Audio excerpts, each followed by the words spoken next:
The Contemporary Foundation, in conversation with Christy MacLear, Joel Wachs, and Elizabeth Smith. Excuse me, yes, Smith. Thank you for coming. This should be a very engaging discussion about these three amazing foundations that we've asked them to speak about today. So I'm going to hand it over. Can you hear me? Yeah, great. Okay. Well, I'm Christy MacLear, and to my left is Elizabeth Smith, and this is her hometown. So, and then we have Joel, who has been my advisor as I've helped start up the foundation. So I'm sure that we're going to reference a lot of the things that Joel has had experience in over the past couple decades. Anyway, I have some pictures I was going to share with you, and then Liz will share some pictures as well, and then we'll go to Joel. I wanted to tell you a little bit about the Rauschenberg Foundation. It was actually formed in 1990 by Bob himself, but the assets transferred from the estate into the foundation about 2.5 years ago. So it sort of materially changed our ability to do a number of the things I was going to tell you about today.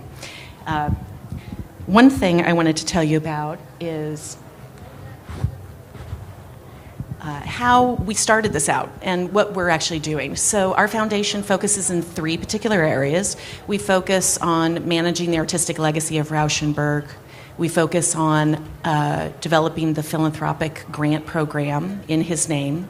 And we also opened his home and studio in Captiva, Florida as a residency for artists. I'm a strategist versus a curator, so I take more of a business perspective on how we started a lot of this out. And one thing I started with was the idea of how could this foundation take on the characteristics of Rauschenberg? What would make it different than any other artist foundation so that our grant making and our programs were distinctive to Bob? And I think each of us will certainly talk about that a bit. Bob was risk-taking and innovative, as you can see from Pelican in 1965. This is a slide also from 1965. A couple of the values that we defined for Bob were collaborative and creative problem solving. And this is an image from the EAT, the Experiments in Art and Technology with Billy Kluver.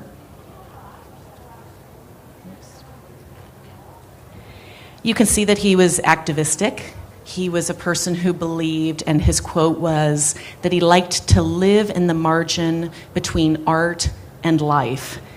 This is also 1966. And you can see in 1985, this is something called Rocky, the Rauschenberg Overseas Cultural Interchange, where he decided that art could be a way of communicating across different international boundaries. So he went to war-torn regions and areas that were less accessible. He went to Cuba, he went to Mexico, he went to Russia, to China, and he made art in all of these different countries and created dialogue across artists. So it might be a very early evidence of social practice, one might say. And we're looking at one of the first grant programs that we've been piloting for the last couple of years is called an Artist as Activist grant. And we just launched this past week a grant program for artists specifically. And now we're creating project-based grants for artists up to $100,000 and a rolling grant opportunity for travel and research up to $15,000. So if you're an artist, you should go to our website and you can see that. And it's based very squarely on his activism. Bob was very interested in the environment. He created the first Earth Day poster. He had a series of nearly 100 different posters which dealt with his humanitarian interests, freeing Tibet, AIDS, the environment. So you can see that we focused a great deal of attention on the intersection of art and the environment. This is a photograph from our chapel. This was Bob's studio at Lafayette and Great Jones in Manhattan, and we brought together between 30 and 40 organizations who focused on climate change programming simultaneously last spring. So in November, There'll be a whole nother round of grants that will go live that will deal with the intersection of art and climate change. So this is a grant for organizations that I hope you'll look out for. This is a photograph from 1976. Here's Bob with Walter Hopps at the National Gallery. And one of the things we're interested in is the intersection of art and the digital. And that may sound, like that's an easy intersection, but there are actually a lot of barriers toward art scholarship that's been printed to be converted to digital. So next Monday, we're launching something called the Emerging Curators Competition, where students from around the world can put together an exhibition digitally, and we have a wonderful panel of sort of esteemed curators and leaders who will look at all of these, and we'll select a winner who gets a Rauschenberg Fellowship, and we will support their exhibition getting mounted at their college and university, which I think is hopefully wonderful to develop digital scholarship. In that, we've just launched a new website last week. It goes live, and I think we're all interested in how our archives can be accessible. Joel has a great program that inspired us, and I'll let you speak about it, with Stanford. And the idea of providing access to people around the world through digital scholarship, so somebody in Milan could be looking at a sketchbook that might relate to a painting that they have. And that can be facilitated best through technology. I'm basically going to wrap it up by telling you a little bit about the residency. This is Bob in front of the Fish House in Captiva, and this was 1979. And now we've invited 10 artists at a time who come together from all disciplines. We have writers, curators, dancers, performers, filmmakers, sound artists. This was the 6th residency, and you can tell they developed those T-shirts themselves, so they feel a sense of cohort, which is really nice. We've piloted a project residency so that a whole troupe could come down and experiment together before, this is Phantom Limb, who will be performing at BAM. And then we have people who are inspired by things like Bob's 9 Evenings, and this was a riff on that by a duo of artists from New Orleans. And I'll just end with the fact that we have an artist that we're developing a legacy who was experimental, very generous, and here he's with his studio assistant's son, Hummingbird, and which I really love. You can sort of see what a humanitarian he was. So thank you very much.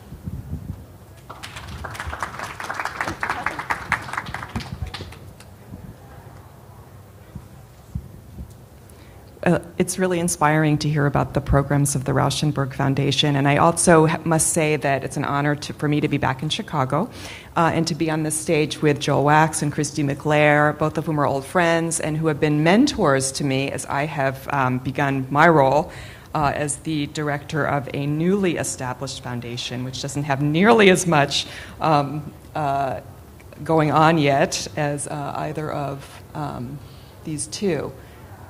So I'm also going to show you a few images and talk a little bit about our foundation. Helen Frankenthaler died in late 2011. So her foundation, which had been established in her lifetime, really wasn't able to operate as a fully vested organization until her estate was settled. And the proceeds of her own collection of art, her archives and papers and documents, her collection of work by other artists, and her financial assets then passed from the estate to the foundation. So that didn't happen until late last fall. I've been on the job for less than a year. And one of the things that was very exciting to me in coming into this role was to be able to build an organization. It's really a startup. When I began my position, there was no space, there was no website, there was no staff, there was no phone number, there was no payment system. I mean, there was nothing. So it's been kind of exciting to be on the ground floor of this, and I often turned to Joel, Christy, and other colleagues in the field to ask many questions. So in our first year, it's really been a situation of trying to get our house in order, to take stock of what we have And I mentioned, the collections and the archives as being really like our, sort of assets that we are figuring out how to work with and how to deal with in order to make them publicly accessible for exhibitions, to scholars, to researchers. So we're trying to sort of map out our strategy while at the same time building some momentum. And one of the first things that we did was to establish a web presence, but if any of you have tried to visit our website, you'll know that we only have a placeholder page so far, and this is our placeholder page. And of course, the idea of what image do we choose to give this first statement of identity of the foundation? That was a huge decision. Did we want to use a work of art? No, we decided to use a photo of the artist at work. Well, what kind of photo? We didn't want a posed studio shot. We wanted to show her at work in the intimate act of the creative process. And so we arrived at this particular image, which I think communicates well until we get our website up and running, which should be in November.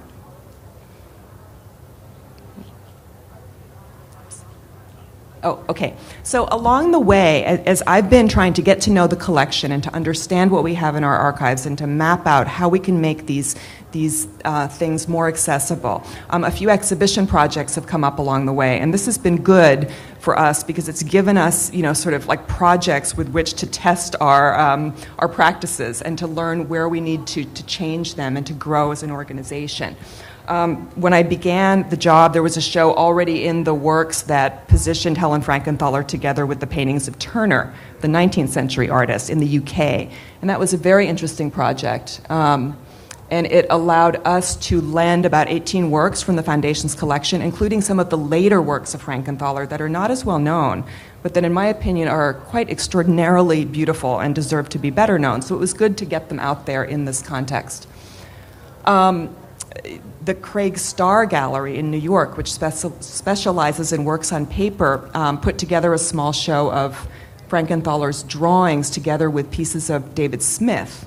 They had a great friendship, and it was a beautiful small show that again allowed us to lend some of our works on paper holdings and to test the contents of what we have in our archives that would pertain to this kind of investigation. Just a shot of some of the Frankenthaler pieces together with the David Smiths. And currently, there's an exhibition on view at Gagosian Gallery that just opened last week, to which a number of pieces in the Foundation's collection are being presented. And interesting for me was that they asked me to write the essay for the catalog, and I was happy to do that because I felt I needed to engage in scholarship on this artist's work, but they asked me to do this back in May and for a show opening in September. And coming from the museum world as I do, this was like a scary and an almost impossible prospect to do something so quickly. But I'm glad I did, because it did help me sort of be a user of our holdings and our documents and papers to see what they can contribute to new scholarship. Just a couple more examples of some of the things that have been published in the past year, and to me, the publications aspect, the exhibitions, the scholarship is a really, really important aspect of what we're going to need to do. But also, what I very much look forward to shaping with the board of the foundation is our grant program. What will we fund? How will we fund it? What criteria will we develop for gifts of support that the Frankenthaler Foundation might give? And it's been very inspiring for me to think about, like in the case of Rauschenberg, you've got very clear criteria that relate to his practice and his interests as an activist artist and as a boundary crosser. And the same with the Warhol, Foundation. They're really the criteria of how grants are made very much match what the artist was all about. So my challenge in thinking about Frankenthaler is what would make sense? What's the logic? She was an abstract painter. She was not a boundary crosser. She was not an avant-garde figure. Instead, she appreciated the old masters. She loved books and publications. And so one of the things that we have funded this year, I don't know if you can read it, but this is the the cover of a brochure for a conference that was held at the Clark Institute and support of the Helen Frankenthaler Foundation. It was like the first grant we made, and it was not a big number. But it came out of a conversation I had with a curator, because I've been talking to a number of people, picking their brains, sharing ideas, just thinking all of this through, and then the curator came back to us with a proposal for a conference about abstraction and its significance and its currency for contemporary artists. And so my board and I thought, you know what, this makes perfect sense. This aligns with our values and with the artist's values. But we made that decision kind of intuitively and reactively. What I want to do in our second year is become more proactive in identifying what makes sense for us and how can we support the arts in a way that's true to Helen Frankenthaler's artistic legacy. I think that's my last, oh, no, this is my last slide. My other big project this year has been to try to find us a physical home. We're operating out of temporary quarters right now. We have finally found a wonderful space on 26th Street in Manhattan between 6th and 7th. And here's a view of the space as it exists currently, and a couple views of how our architect imagines remodeling it to be a home for our administrative offices, and most importantly, the location of a small study center, which will house Frankenthaler's papers, archives, and documents, and which we envision as a place where curators, scholars, someone who wants to write, students, will come to use these materials, and we will also use them as the basis of our work on a catalog raisonné project that will probably launch maybe next year. We'll see. All of this takes a lot of time. And since I'm new at it, it's taking me longer probably than most. But I think that's my last image. Yes.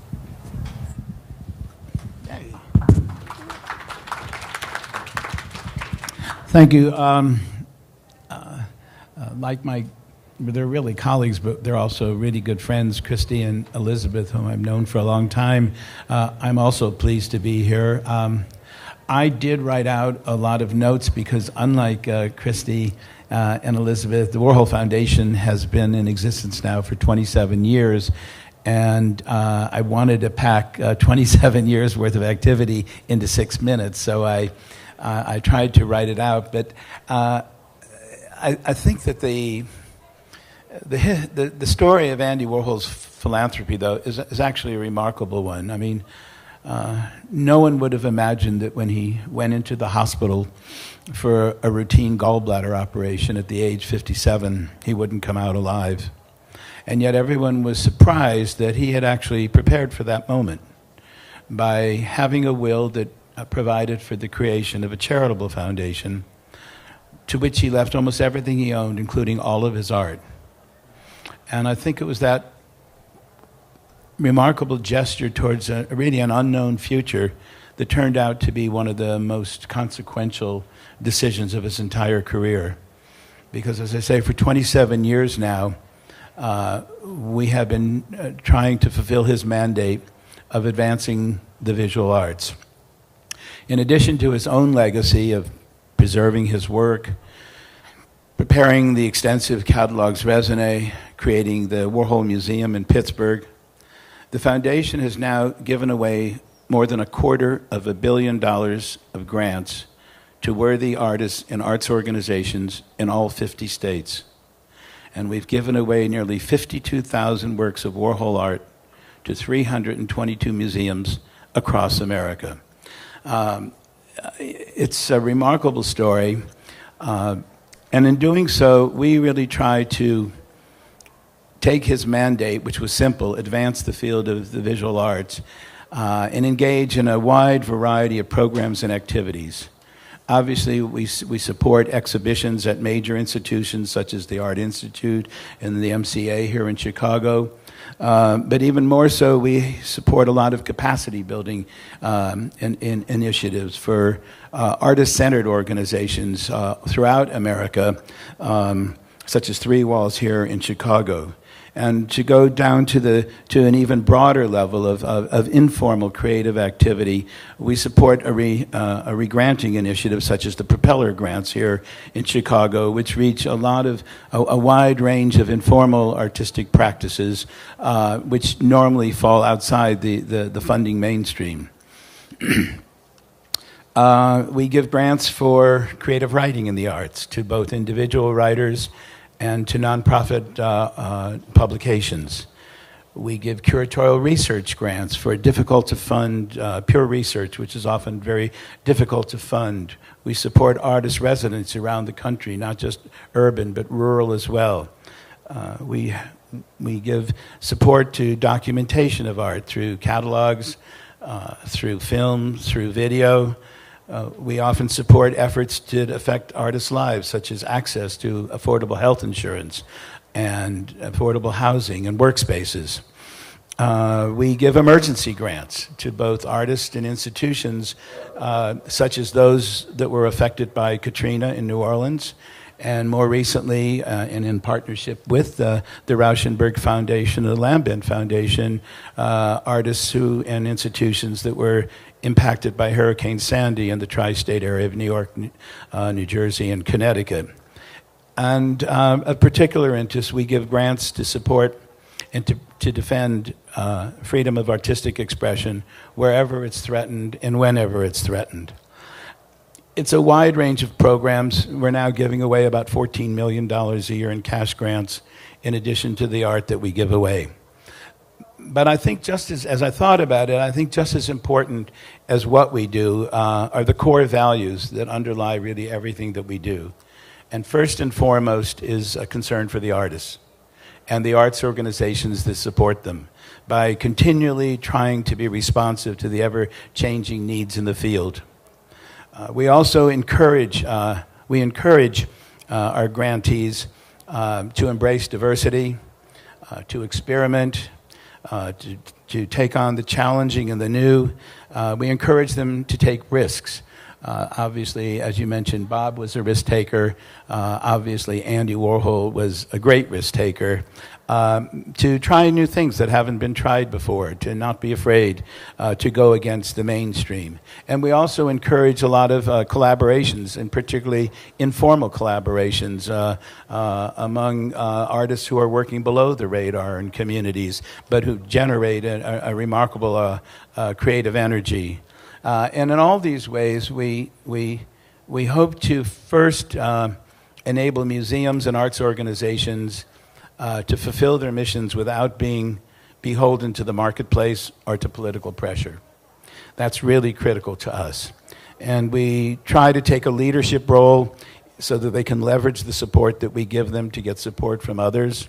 And we're working now, and we have in the past, but working now on a very extensive effort to create a network of artists and arts organizations around the country to give voice. And finally, I think one of the most important guiding principles, as I mentioned, is our commitment to freedom of artistic expression.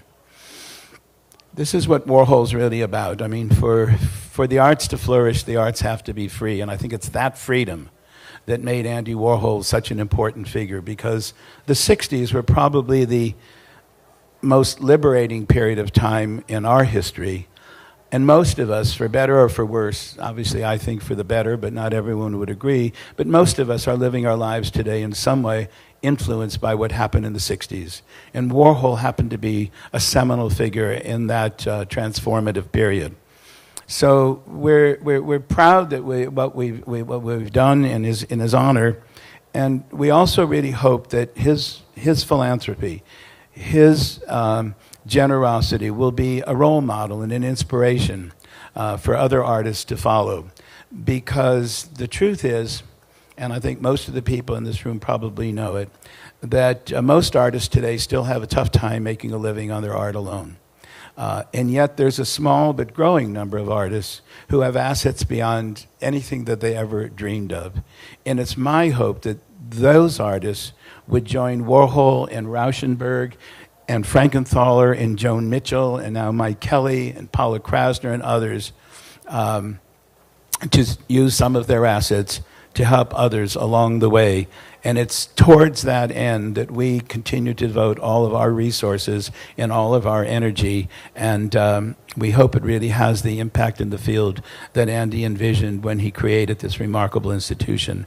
And I'm happy to answer any questions. We have reports on this that are on our website at warholfoundation.org, but we'll provide you with any additional information if any of you have a particular reason for asking about specific programs. But thank you again for inviting me, and I'm glad there's this interest in artist-funded nonprofits, because that is a growing and huge area of support for visual artists today, and I think it will grow in the future as other artists follow the examples of our benefactors.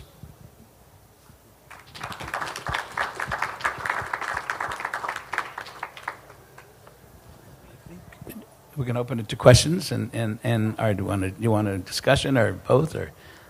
I think we should open it up to questions, because that's what people took the time to be here. Yeah.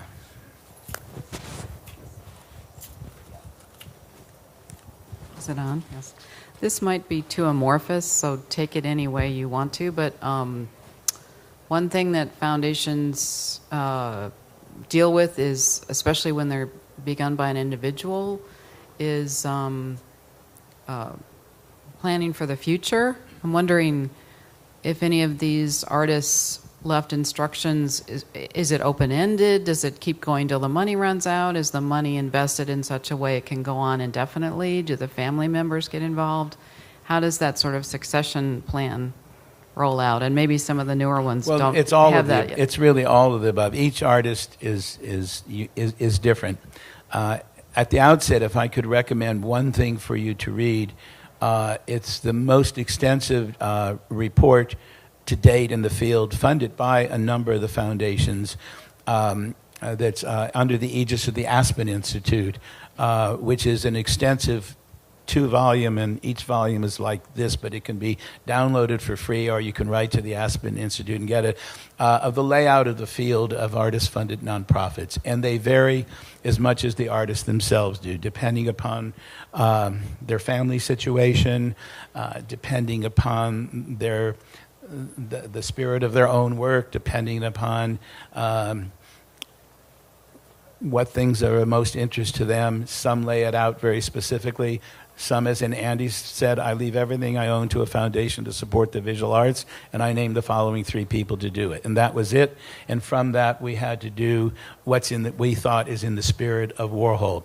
Others will be much clearer about it. Some will put their assets in, will do it while they're alive. Some will wait to have a will or a trust that provides it when they're deceased. Some will put all their assets in early, some won't. It really varies. And so the most important thing, and one of the things that Christine Vincent, who's the author of that study at the Aspen Institute, was to really lay out all of the different options for people to consider, for artists to consider, for their lawyers to consider, for their accountants to consider, and the pitfalls and the trials along the way, because there's no format that's right for each person.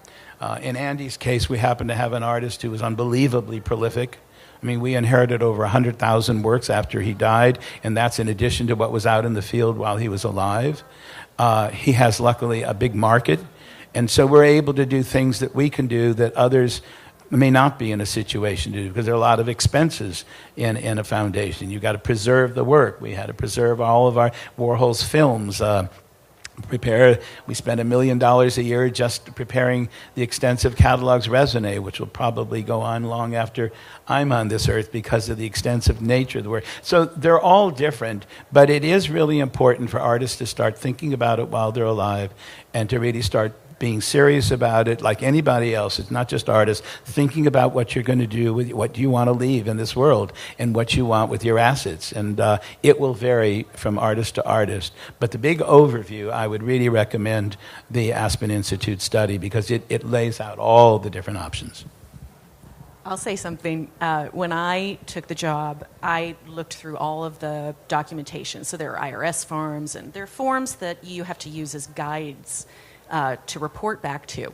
And Bob was so expansive and explosive in his ideas that he literally checked every box. So he was interested in all of it. He was interested in healthcare and the environment and culture and the arts and dog care. I mean, it was like we literally had all of it. So one of the questions that we struggled with in the beginning with the board was, you know, you have finite assets in the beginning because there's a balance of liquid or illiquid assets, you know. So you have a lot of art, and you don't want to sell the art because you have to preserve and use that art very strategically.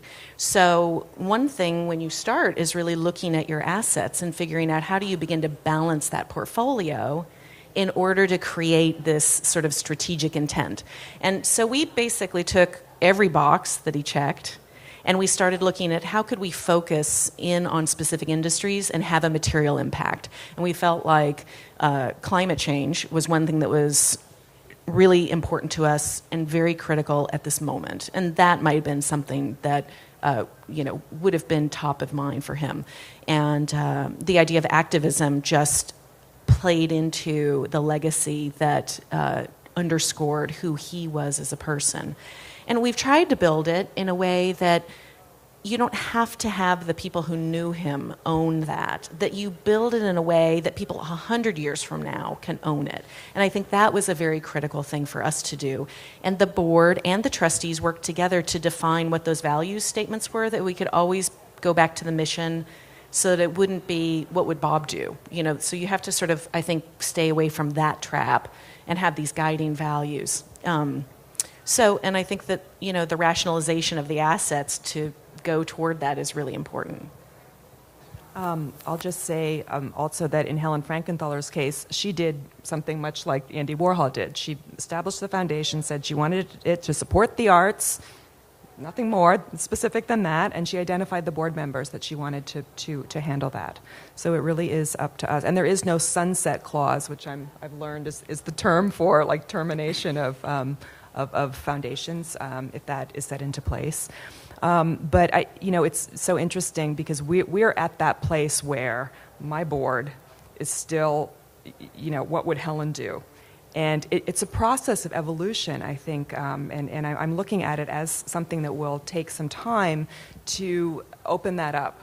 So that, and I very much like the way you put that. How will people own these ideas 100 years from now as opposed to today? And how can you take it away from the specifics of the artist's personality and what they would do to something broader, more meaningful? And a follow-up on the other part of your question that Elizabeth just alluded to as to duration. Some artists will, like Judith Rothschild, for example, provided for a time period. She wanted her money spent for very specific things and for a certain period of time and to spend down and go out of business. In Warhol's situation and in others, there is no such clause. So now it becomes up to the board, the people he named and the board that grew subsequent to his death, to make that decision.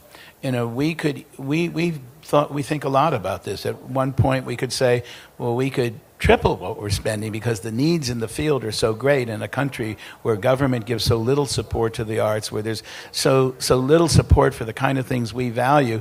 Instead of giving $14 million, we could give $30 million. But then, as Christy says, there's finite assets, and we would spend out. We made the particular decision not to do that, specifically so that we could be a force in the field that would influence others, that we could work because we had the ability and the resources to work with grantees, to help them leverage their assets around the country, to help them get support from others, to help other foundations get started. The presence in the field and the impact in the field of the foundation was equally important to the money that it gives away. So we made that judgment to say, live within our means, which is basically what we have to evaluate on an ongoing basis.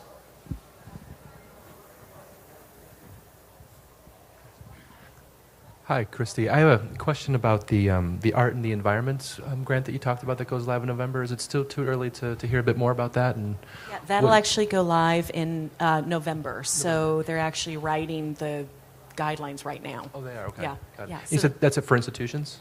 Yes, it is. Okay. For organizations.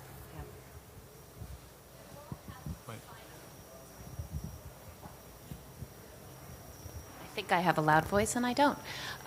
You all have obviously fine art assets and need to make decisions about, what you will keep or give away to institutions and what you will sell in order to monetize and, fulfill your mission of grant making. So how do you as a board go about making those kinds of decisions of the work that you will sell? And do you think, since we're in a art fair environment right now, do you think about the impact that your decisions about what to sell and what will not sell will have on the artist's market? Or is that, you feel like the artist's market is not something that you really need to worry about? We're at this place right now. This is sort of where we are. And it's a smart question from a woman who leads you do this very well, Megan, I must say. So since the assets came to the foundation about 2 years ago, we're very interested in what do you do with, Bob decided at one point to save some of his best pieces from the 1970s on. So we looked at this inventory of artwork that we had, and we started this way. We separated out the non-Rauschenberg work from the Rauschenberg work. And we went through what we talked about earlier, this process of saying, the non-Rauschenberg work really doesn't impact our legacy. We're not going to use it in a museum to contextualize Rauschenberg. So that we're going to monetize, and that will create our endowment. So we sort of were like, moving big pieces along a table, on a game table. So the non-Rauschenberg work we decided would become our endowment ultimately and balance out the art and cash. And the Rauschenberg work was really important, and so I actually did a survey. In addition to reading the Aspen Institute study, I talked to all of our counterparts, and one of the first things that most of us do is we work with key institutions within the U.S. and also internationally to place the best pieces in the museums. And I think we all have a common goal. Despite the fact that we're all individualistic, we have the common goal of making sure that the artist's work gets in the hands of the public, that the public has access to the best works. And so we worked on a gift purchase program first. And so you'll see in this last year, we actually worked with the Met and MoMA, University of Chicago, Art Institute of Chicago, the best museum in the world, I'll say, SF MoMA. So we really worked with all these institutions to make sure that the cardboards and the gluts and the jammers, some of his best pieces from the 70s, 80s, and 90s got placed into these halls. And now it's really about understanding what are his best-known works, and I say that might be the Combines, and his lesser-known works, and those might be the Hoarfrosts and the Jammers, the work that was inspired through his travel in India, and how do we start to balance that out through exhibitions? And so this is really where we are. And again, I think each artist is different, and each board each group of people the artist entrust the decisions to are different. In Warhol's case, he died with all art and other things like cookie jars and antiques and all, and no money. So the first thing the foundation did was sell the non-art, the cookie jars, the antiques and all that, and also art of other artists that he owned, to get money to start the foundation. Because of the magnitude of the body of work, we did something that most artists can't do. We created a single artist museum in partnership with the Carnegie Museums of Pittsburgh. And so when the museum was started in Pittsburgh, we gave the museum over 7,000 works of art, and all from the simplest, earliest drawing to all of the great iconic works, and all the archival material, so that it would be a place of study and research, as well as loans and exhibitions. That's not something that most can do, but that was a decision. I wasn't on the board at the time, but that was a decision that our board made to preserve inviolate that body of work, as well as 200 plus films being preserved by MoMA and owned in conjunction with MoMA, the museum in Pittsburgh, and the UCLA Film Archives. So all of that work is there. to be preserved.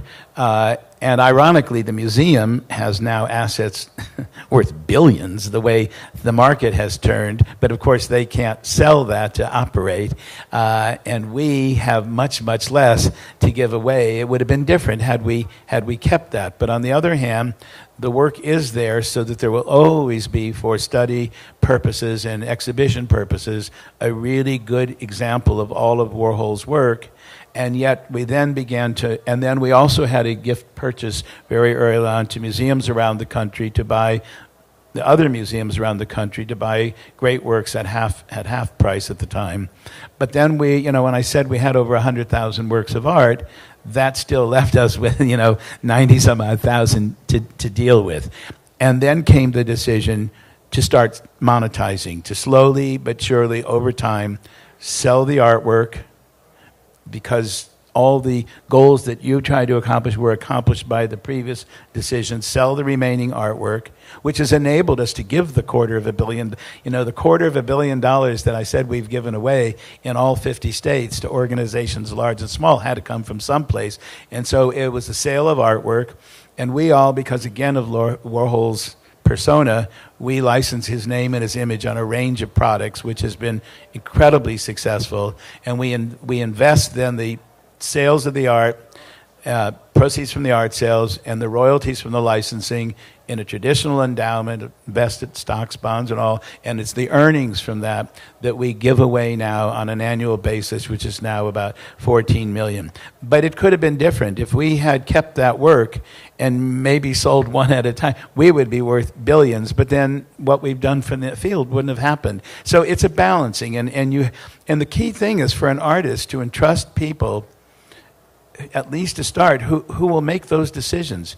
And there's no one right one, but and they'll all be different. But other artists would want all their work in museums and not want any grants, and others would want grants, but maybe to cancer and to other things, not just for the art. It all varies, so it's a balancing act. But the key is the people you entrust to make those decisions. I'm squarely in the middle of that process right now because, as I mentioned, we just opened a show of works at Gagosian Gallery last week and have put a number of pieces from our collection up for sale. One of the things that I've been studying is what do we have? What are the key pieces? And how can we sort of safeguard those to earmark them for museums? And at the same time, I'm studying, which museums own work of Helen Frankenthaler's already, and which type of work do they own, and what would be the best home, ideally, for some of the really important pieces that we continue to keep in our holdings. So while that analysis is ongoing, decisions have to be made about, we need to monetize ourselves also to support our operation. And so then, which pieces seem to be good candidates for being sold, and which ones to museums, which ones to private collectors. I mean, it's a fairly complex situation, I'm finding. But sort of working our way through it with the idea of mapping out then a longer-term strategy where we can really place pieces in the right context in public collections. The person with the microphone, just. Thank you. Hi, this was originally a question for Christy, but it might apply to anybody. I direct a cultural center on the Lower East Side of Manhattan, and one of our major programs is we have 43 visual artist studios, and we're redefining ourselves, working with New York City Department of Cultural Affairs to provide services for artists for their longevity, not just to rent and maintain subsidized spaces. So especially about your Artist as Activist grants, can we apply for the artists, or does the artist have to go directly to you? We don't need to keep a percentage for administrative overhead, but just a question, does the artist need to go directly to you, or could we do that for the artist? And what other similar services do you see that might be fundable that we could provide? And critical for us is the issue of the aging artist. I'm not that well known, I've got a huge archive, what's going to happen to it when I'm gone? We need to provide that service, I think, to a lot of our resident artists. So.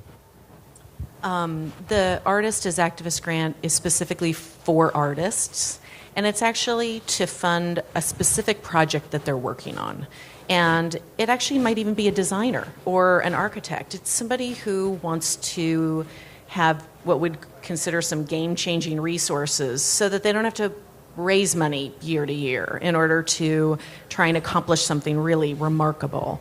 So it is for artists particularly.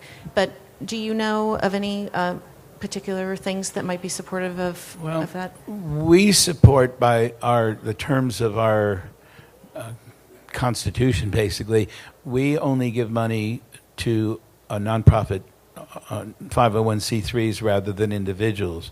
But the way that we then try to support individuals is through regranting. We have what I call a sister foundation called Creative Capital, which we started with several other foundations. We give them half their budget and all of their operating expenses, and they give grants to individual artists on a project basis. But then we wanted to get down to that level of the artists working on Sunday in the garage, the small collaborative working maybe just for 2 years in a community on a project. So we started these regional regranting, like you have here, the Propeller grants, which are run here by the Gallery 400 at the University of Illinois and Three Walls. And we give them the money, and they both to give away for smaller grants, $2,000, $3,000, $4,000, $5,000, and the money to operate it so that you can reach into communities. We're now in 8 cities, and we're hoping, before I leave, I want to see one in every state. But we now have in Portland, Oregon, San Francisco, Houston, Chicago, Kansas City, Portland, Maine, Miami, starting in Baltimore and New Orleans, and going to keep going to try and reach that. To reach art. So the artist doesn't apply to us individually, it's the institution that applies. But you raised something that's really the toughest. There's just a lot of, it's not just elderly artists too. Historically, this also happened with artists who died of AIDS. You have artists at different generations who have large bodies of work that don't have a marketplace necessary for it, and who's going to preserve it, who's going to take care of it, who's going to document it, where does the money come for that? That's a tough one. Judith Rothschild Foundation was providing grants for things of that nature for a while. I think they've now spent out of business. We're looking at that. It's a very tough one. These artists don't have the means to actually have foundations, and yet what happens to their work? And it's really a huge issue because the bulk of artists fit into that situation.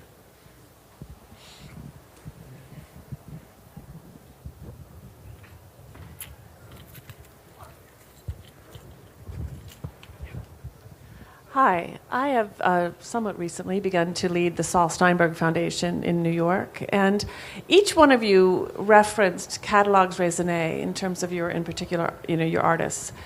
And I'm just curious, in this age of a lot of publications going online and the thought that such catalogs raisonnés tend to become outdated as soon as they're published in physical form.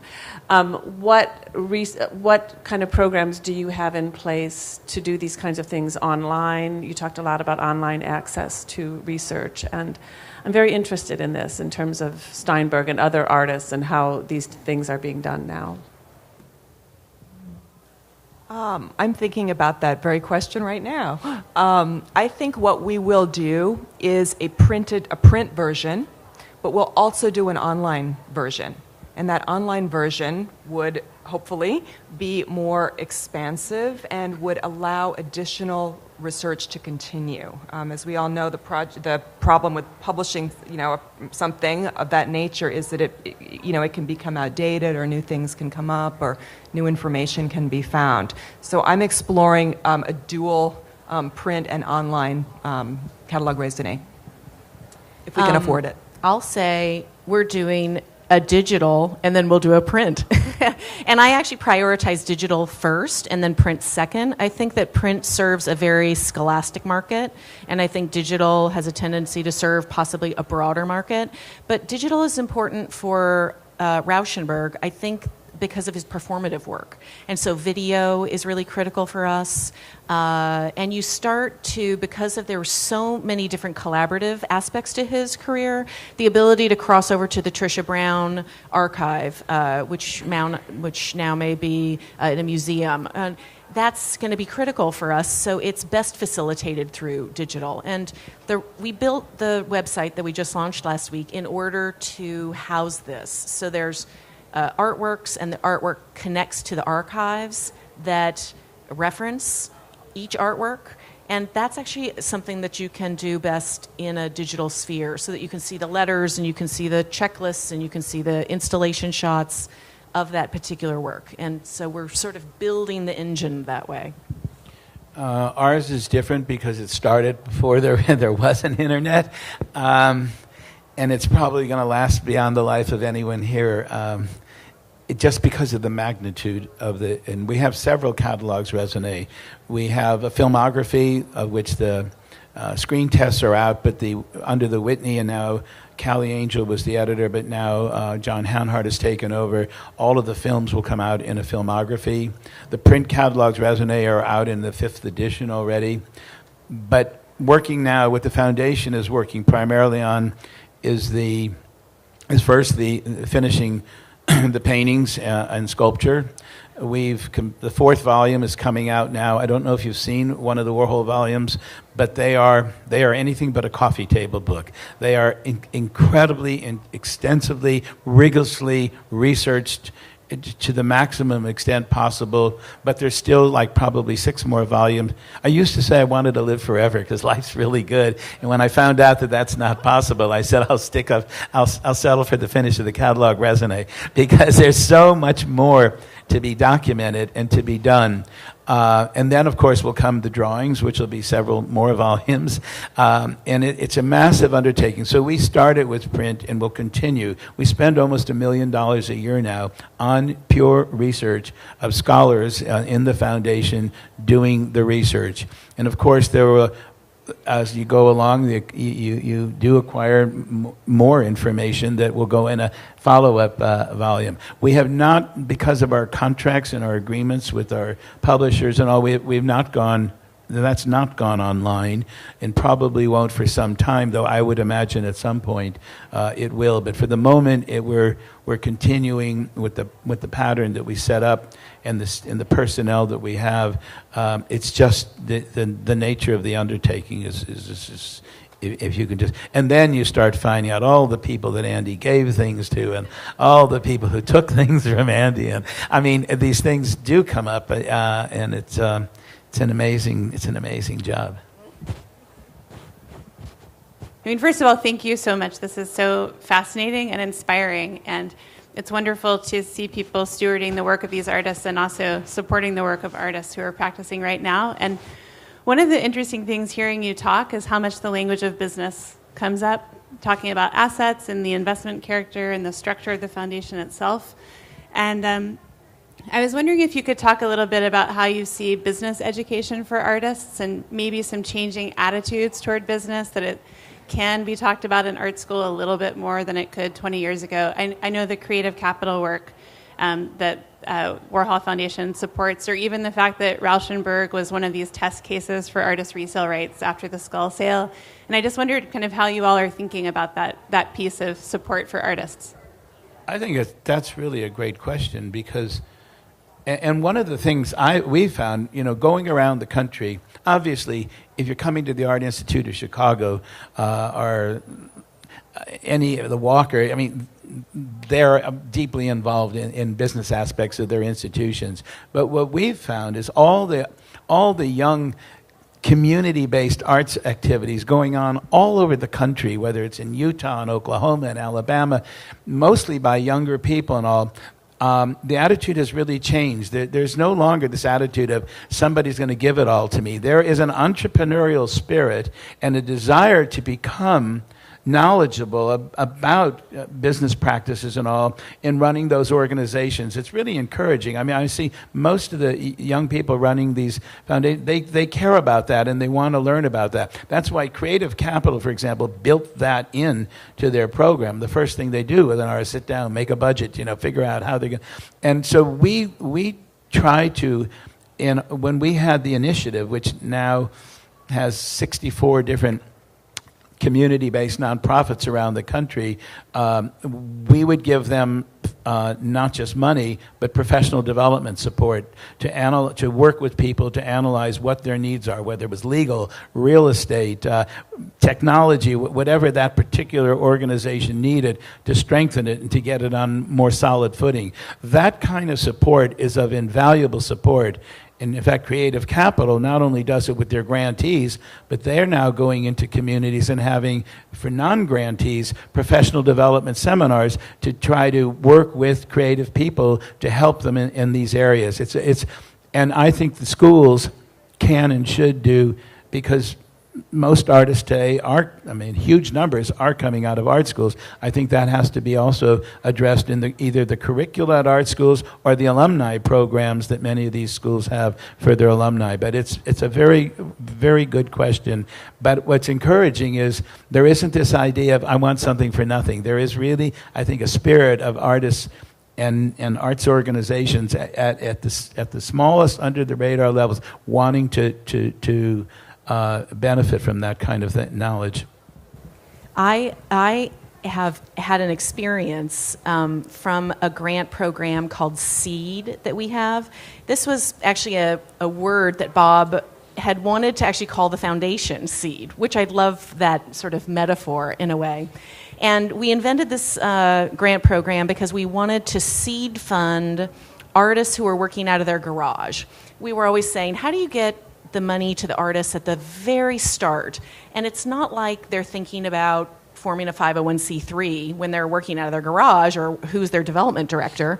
But we found the same thing, which is these artists in Detroit and in Idaho, in Atlanta, in Providence, because of the nature of what's going on with sort of this collaborative, social, performative, they're very resource oriented. So it's very different. It's not, singular in a way. It's like a whole group of people working together, and so they are thinking about their practice in a really different way.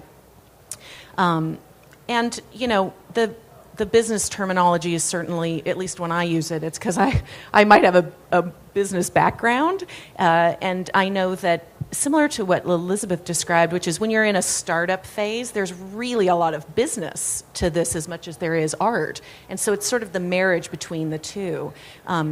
We're bringing all of our SEED grantees down to Captiva in November. So 90 of the leaders and these artists are coming together. And so they're actually getting some of these panelists are going to be talking about business practice and, how do they balance their budget and things like that, which so I hope it'll be interesting for them. We'll see. Yeah. If you have time for one more, I'm curious about measuring the impact of the work that you do, especially when working with artists or with organizations that re-grant to artists. As you're going through and making strategic grants, and as Joel mentioned, encouraging people to take risks, how do you consider, what is a highly impactful grant to an artist, or what kind of measurements do you take afterwards, and kind of follow-up do you do, and how do you consider that in the work you do? It's really tough, and we try not to do it in the way we might do in other businesses, and it depends on the program. If we give money to the Art Institute of Chicago for a Steve McQueen show or a Christopher Williams show, we're not going to go in there and sit there and try to say he did a good job or a bad. I mean, it's not really our purpose to do that, although we do look at institutions and their histories of exhibition to try to make some judgment. With the large institutions, we don't at all. In another program like capacity building, there is. How have they grown? How effective are they? 63 of the 64 that we've supported are still in business and actually stronger today than they were before. One fell out and one actually merged with another, I guess. But so you can make some judgments in that way. When we gave money for capacity building for nonprofit arts publications like Extra and Esopus and Brooklyn Rail and others, we've seen how they were able to grow, increase their circulation, give more money to writers, for example, to travel and do research, redesign their magazines. I mean, in certain places you can do that, in others you can't. We're not about to sit there and say we gave $5,000 to a collaborative working for a year in their garage in Minneapolis and something and try to say, did they spend it right? You have to, at some point, you're there to encourage, to fail even. Failure is not necessarily a bad thing. If you're encouraging people to take risks and you're encouraging people to try things, you don't go in and evaluate it like, you would in business to say, okay, they're not making money now or something. So I think you have to be generous and supportive of the creative and only go in there when you can actually do something that will help people. If you can look at something and say, you might be able to do this better, and that's helpful to you, that's great. But to try to sit and make a qualitative judgment on an artistic effort is not something I want us to really get involved with, or that I think we really have the capacity to. We actually purposefully designed some of our grants to be multi-year grants because we think risk-taking doesn't happen in 1 year.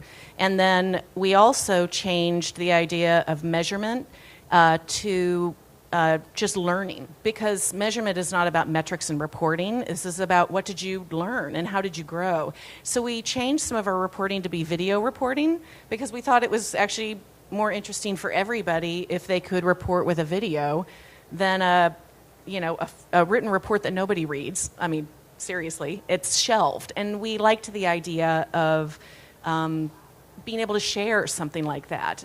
So we've even changed some of our reporting so that it lines up with this idea of risk-taking. I think that's it. Thank you so much. This was really nice. Appreciate it.